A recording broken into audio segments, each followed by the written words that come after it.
Hello everyone, and welcome back to Fun with Flags and History, history enthusiasts, to another episode of our captivating journey through the annals of time.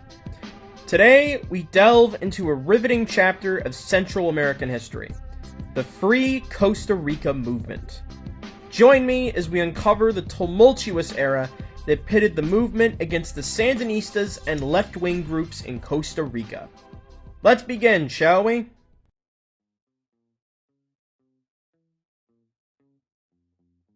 Costa Rica, a land of breathtaking beauty and rich cultural heritage, was not immune to the political upheavals that swept across its neighboring countries during the 20th century. In the 1970s and 1980s, as the Sandinistas rose to power in Nicaragua, an opposing force emerged in Costa Rica, the Free Costa Rica movement.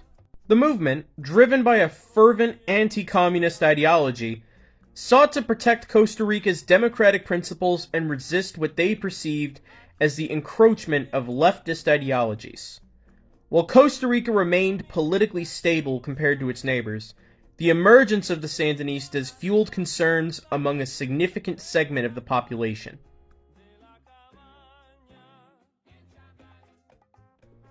To understand the origins of the Free Costa Rica movement, we must delve into the broader context of Central American politics during this time.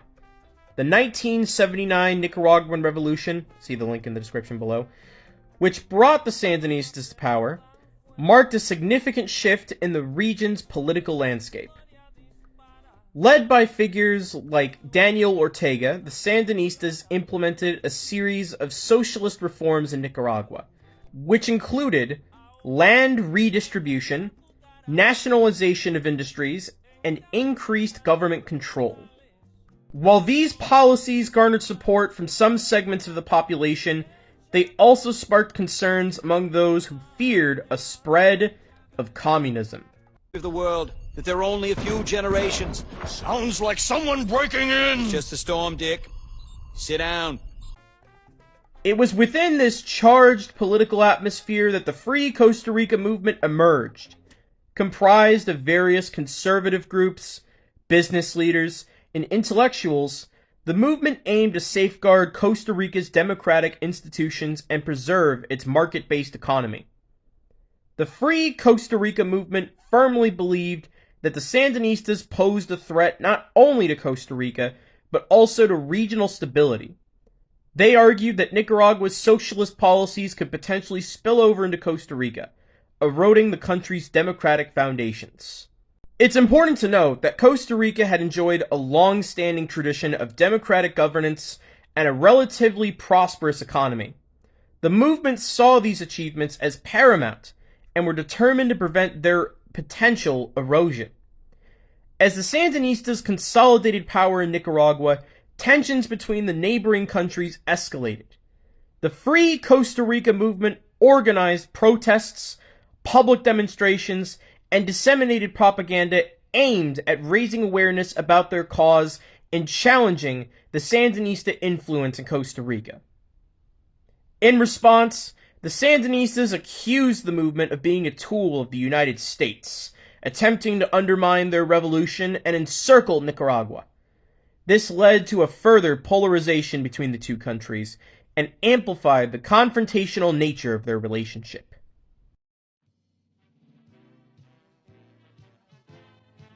It's important to understand that the Free Costa Rica movement was not solely focused on countering the Sandinistas. They also opposed left-wing groups within Costa Rica, whom they saw as sympathetic to the Nicaraguan Revolution and its socialist ideals. Indeed, the Free Costa Rica movement's opposition to left-wing groups within Costa Rica added yet another layer of complexity to the political landscape of the time.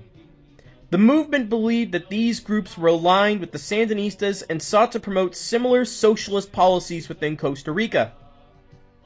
While Costa Rica had a long history of leftist political movements, the rise of the Sandinistas in Nicaragua and their socialist agenda reignited the ideological divide within the country.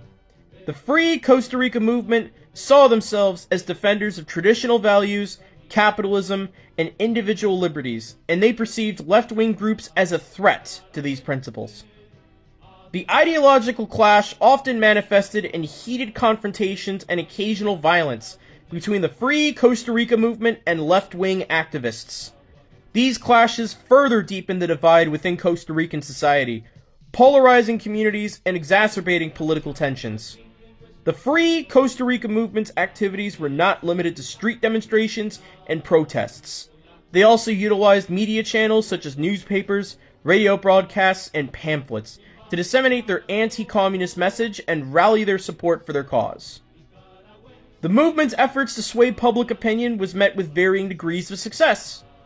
While they garnered support from conservatives and those who shared their concerns about the Sandinistas and left-wing groups, they also faced criticism from progressive voices who saw them as reactionary forces resistant to social change.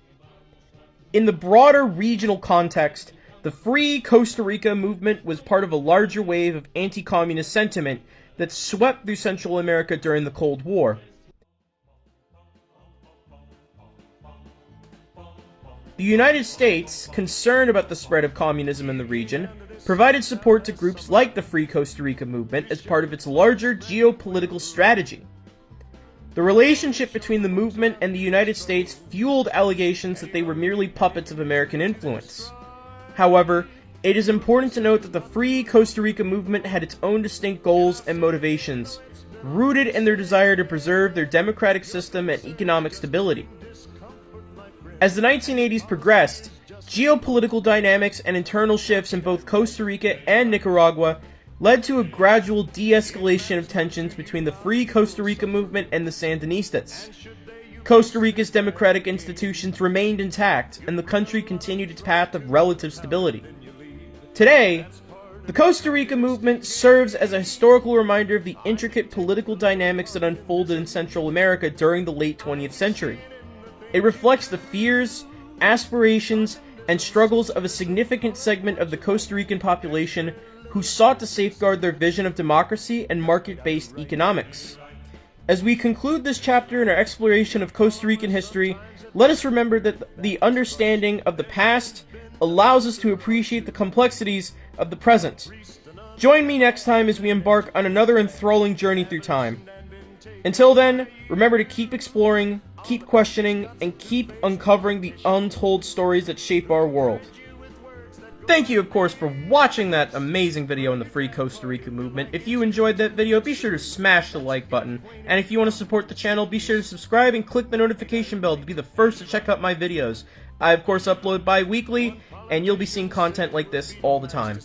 But of course, if you also want to give your feedback, opinions, anything like that, comment down below. Comment your thoughts. I check out all of your comments all the time, of course, when I'm done with a video or just on my free time. So, of course, comment down below what you think.